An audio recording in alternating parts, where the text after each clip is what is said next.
হয়েছে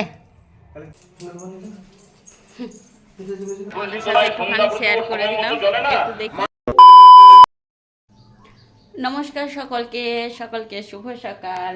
সকলে কেমন আছো? আশা করি ভালো আছো। আর আমরা আছি আজকে খুব ভালো। খুব ভালো বলতে অনেকেই বুঝতে পেরে গেছে খুব ভালো থাকার কারণটা কি।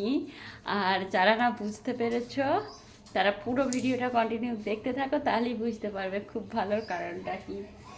সবসময় বলি মোটামুটি ভালো, আজকে খুব ভালো বলে দিয়েছি, মানে সবাই বুঝতে পেরে গেছে কম বেশি।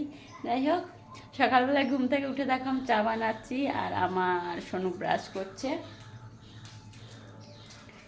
আমরা চা খাবো। আমি আজকে কফি খাচ্ছি না, কারণ শরীরটা একদম ভালো লাগছে না, আর গরমের মধ্যে কফি খাচ্ছি না, তার জন্যই চা খাবো। যাই হোক, সারাদিন কী করি না করি আর ভালো থাকার কী কারণ, সবটাই পুরো ভিডিওটা কন্টিনিউ দেখতে থাকো, তাহলেই বুঝতে পারবে। চলো ভিডিওটা দেখতে থাকো। অনেকে ভিডিওর প্রথম ক্লিপগুলো এবং টাইটেল থাম্বনেল দেখেও বুঝতে পেরে গেছো আমাদের ভালো থাকার কারণটাকেই। হ্যাঁ, অবশ্যই একজন ফৌজি ওয়াইফ হয়ে ভালো থাকার কারণ একটাই হতে পারে, কারণ মাসের পর মাস অপেক্ষা করার পর যখন নিজের প্রিয় মানুষটাকে চোখের সামনে দেখতে পায়, তখন কিন্তু মনটা একদম পুরো আনন্দে ভরে ওঠে। আর দেখো, আমি অনেক কিছুই সকাল থেকে কাজে ব্যস্ত ছিলাম, কিন্তু সেভাবে ভিডিও করিনি আজকে, কারণ প্রচুর কাজ ছিল। কাজগুলো সেরে নিচ্ছিলাম আর একটু করলাম, চুলে তেল নিচ্ছিলাম, কারণ এত পাতলা হয়ে গেছে চুলটা, ধারণার বাইরে। বুঝতে পারছি না কি ইউজ করব, কি করব না করব। তো এখন কন্টিনিউ তেলটা নিই, তারপরে দেখা যাক কি হয় নাই হোক। যাই হোক, ভিডিওটা দেখতে থাকো।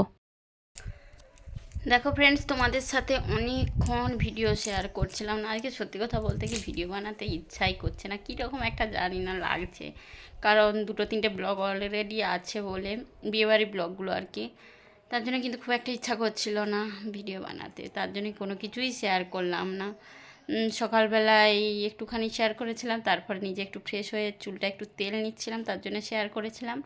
আবার তারপর তোমাদের সাথে এই জাস্ট শেয়ার করছি। তার মাঝে কিন্তু আমি রান্না করেছি, ছেলেকে স্নান করেছি, আর নিজেরও শরীরটা একদম ভালো লাগছে না, কারণ এই এত পরিমাণ গরম। চলো ভিডিওটা কন্টিনিউ দেখতে থাকো। না ভালো লাগলেও কিন্তু করার কিছু নেই, যদিও মনটা ভীষণই খুশি, বুঝতেই পারছো। তাই ভাবলাম যে একটু তোমাদের সামনে বক বক করে নিই, তার জন্য এসেছি। এই যে স্নান টান করে এলাম জাস্ট। আর আমার দিনকে দিন তো মাথার চুলের অবস্থা দেখো, টাক পড়ে যাচ্ছে। জানি না কিভাবে চুলগুলো ঠিক করতে পারবো। এই সামনের পোর্শনটা তো একদম চুল উঠে উঠে একদম পাতলা হয়ে গেছে, মাথায় সামনের পোর্শনটা একদমই চুল নেই, দেখতে পাচ্ছ কী অবস্থা। জানি না কি করে ঠিক হবে। মাঝে মাঝে ঠিক হয়ে যায়, মাঝে মাঝে আবার এরকম অবস্থা হয়ে যায়। তো যাই হোক, দেখি কি ইউজ করা যায়, কাউকে দেখাতে হবে, দেখিয়ে কিছু ইউজ করতে হবে। যাই হোক, ভিডিওটা কন্টিনিউ দেখতে থাকো। এরপরে খাওয়া দাওয়া করতে যাব, তারপরে তোমাদের সাথে আবার কিন্তু দেখা করব পরে। দেখো ফ্রেন্ডস, এখন বিকাল বাজছে 4:40। আমি এখন রেডি হয়ে গেছি, বেরোবো, স্কুটি নিয়ে যাব। তোমাদের দাদাভাইকে আনতে যাচ্ছি। বুঝতে পেরে গেছে অনেকে যদিও বুঝতে না পেরেছে, তারা এখন অবশ্যই বুঝতে পেরে যাবে। চলো দেখতে থাকো, তাড়াতাড়ি যাই, কারণ নামবার সময় হয়ে গেছে। এখানে দেখো, আমি চলে এসেছি আমার স্কুটির কাছে, আর তোমাদের সাথে শেয়ার করছি। দেখো, চাবিকাঠি নিয়ে বেরিয়ে পড়েছি, আর মুখের হাসিটা দেখেই বুঝতে পারছো। হ্যাঁ, ফৌজি ওয়াইফদের এই মুখের হাসিটাই আলাদা হয়ে যায় যখন তার প্রিয় মানুষটাকে চোখের সামনে দেখতে পায়। তারপর দেখো, আমি চলে এসেছি অলরেডি, এসে কিন্তু রাস্তার ধারে দাঁড়িয়ে আছি। আর যত বছর স্কুটি আমি নিয়েছি, তত বছর কিন্তু তোমাদের দাদাভাইকে আনতে আমি যাই, কারণ যতই হোক মনে হয় 1 মিনিট আগে চোখের সামনে দেখতে পেলেও যেন মনটা আলাদা অনুভূতি বা আলাদা আনন্দ হয়। আর এখানে দাঁড়িয়ে দাঁড়িয়ে একটুখানি তোমাদের সাথে ভিডিও শেয়ার করলাম। রাস্তায় এখন গরমের জন্য কিন্তু গাড়ি ঘোড়ার চাপ সত্যি অনেকটা কম, কারণ এত পরিমাণ গরমের কারণে কিন্তু রাস্তাতে গাড়ি ঘোড়া একদমই নেই বললেই চলে। তো আছে, প্রচুরই আছে, কিন্তু তবু তুলনামূলক কম, অনেকটাই কম। আজ তোমায় নিয়ে শুরু হলো নতুন জীবন। ফাইনালি 3.5 মাস বাদে নিজের প্রিয় মানুষটাকে চোখের সামনে দেখতে পেলাম। হ্যাঁ, 3.5 মাস অলরেডি হয়ে গেছে। তারপর দেখো, তোমাদের দাদাভাই স্কুটি চালাচ্ছে, আর আমি কিন্তু চেপে পড়েছি। আর আমাকে বলছে, তুমি ভিডিও বানাচ্ছো, ফোনটা যেন না পড়ে যায়। আমি বললাম, না গো, ফোনটা পড়বে না, আমি ভালোভাবেই ধরে আছি।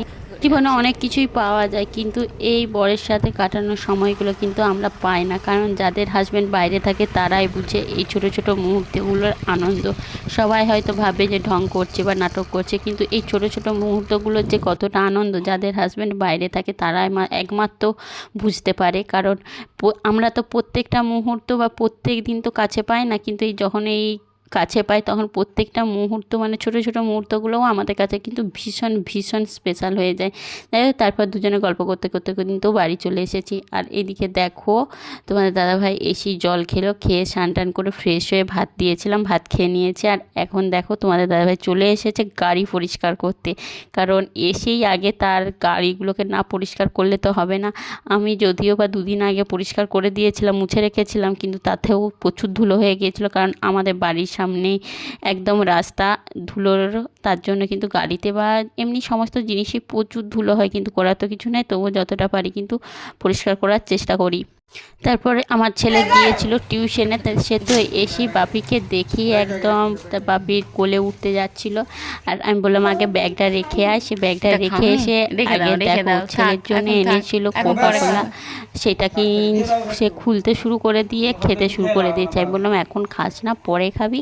কে কার কথা শোনে। আর এদিকে দেখো বাপিকে জোরে তার ধরে আর কি আদর শুরু হয়ে গেছে, কারণ ফৌজির ছেলে তার বাবাকে কিন্তু সবসময় কাছে পায় না, যখন কাছে পায় তাকে কিন্তু একটা মিনিটের জন্য কিন্তু ছাড়তে চায় না বাবাকে, কারণ ভালো মুহূর্তে তো কাছে পায় না, সেটা তো আলাদা জিনিস। যখন শরীর অসুস্থ থাকে বা কোনো কিছু অসুবিধা হয় তখনও কিন্তু তার বাবাকে ছেলেরা কাছে পায় না।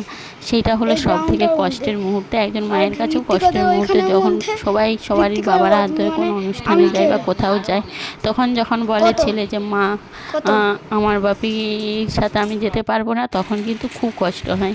হ্যাঁ, তবুও বড় হচ্ছে, বুঝতে শিখছে, মানিয়ে নিতেও শিখছে, তবুও কষ্ট তো খুব কষ্টই না, ওই মুহূর্তটাই সব থেকে কষ্ট হয়। এদিকে দেখো তারপর চেপে পড়েছে বাপির পিঠে, পিঠে চেপে এরপর সারাক্ষণ ঘুরে বেড়াচ্ছে কোলে পিঠে করে। আমরা সে সারাক্ষণের পর ঘুরতে রইল। এরপর আমি কিন্তু রান্না করব।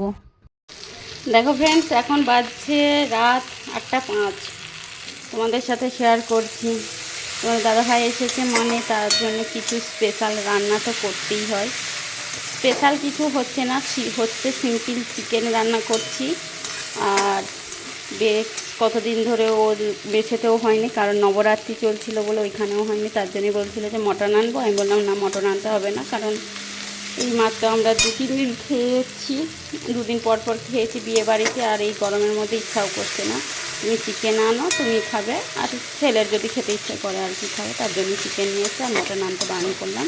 এদিকে মশলা মোটামুটি রেডি, ওপর চিকেনটার ওপরে নুন আর হলুদ মাখিয়ে রেখেছি। ওইটাকে এনে এরপর ভালো করে কষা করে দেবো। আর কষা জানোই তো তোমাদের দাদাভাই একদম ঝোল পছন্দ করে না। চলো আমি কীভাবে রান্না করছি তোমাদের সাথে একটুখানি শেয়ার করে দিচ্ছি। মশলাটা হয়ে গেছে, এমনি নর্মাল তেলের ওপর ফোড়ন দিয়েছি, ফোড়ন দিয়ে পেঁয়াজ আদা রসুন, পেঁয়াজটা ভাজার পর আদা রসুন জিরে যা দেওয়া হয় নর্মালি দিয়ে দিয়েছি। খুব ভালো করে মশলাটা কষে নিয়েছে। আর এইদিকে নুন আর হলুদ দিয়ে আছে, তেল দিয়ে রাখিনি, কারণ না তেল দিয়ে রাখলে তেলের পরিমাণটা খুব অনেকটা হয়ে যায়, অল্প তেলেতেই একটু আমরা রান্না করি। এই যে চিকেনটাকে একটু ভালোভাবে কষে ঢাকা দিয়ে দেবো অল্প পরিমাণ জল দিয়ে, কারণ বললাম তো তোমাদের দাদাভাই একদম কষা পছন্দ করে, একদম নিয়মিত কষা। যাই হোক, এরপরে রান্না করে যাব একটু, আমাদের এখানে প্রোগ্রাম হচ্ছে, 7 দিনের প্রোগ্রাম হচ্ছে রথের, সেখানে তোমাদের দাদাভাই এলেই আমার যাওয়া হয়, না হলে যাওয়া হয় না। তো ওখানে একটু আজকে মনে হয় যাত্রা হবে না কি হবে জানি না ঠিকঠাক, একটু ঘুরতে যাব আর কি। আর ভিডিওটা কন্টিনিউ দেখতে থাকো, আর বিশেষ কিছু বড় হবে না, তবু কোনো দেখতে থাকো একটুখানি। দেখো ফ্রেন্ডস, এখন বাজছে রাত 10টা, আমরা যাত্রা শুনতে বেরিয়েছি, আর এখানে দাঁড়িয়ে পড়েছি কুলফি খেতে। আর এইদিকে দেখো আমাদের এখানে যাত্রা হচ্ছে, আমাদের